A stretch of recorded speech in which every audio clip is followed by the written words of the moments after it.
1996,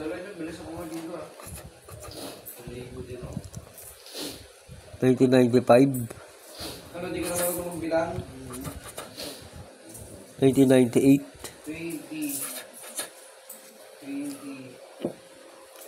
1997, 1997, 1997, at 1997. Mga old coins na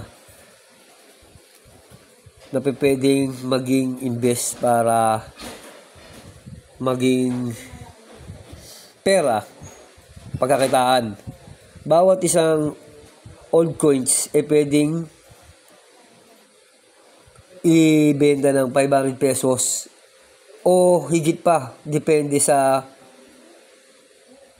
mas matagal na old coins. Mas matanda, mas matagal, mas mahal.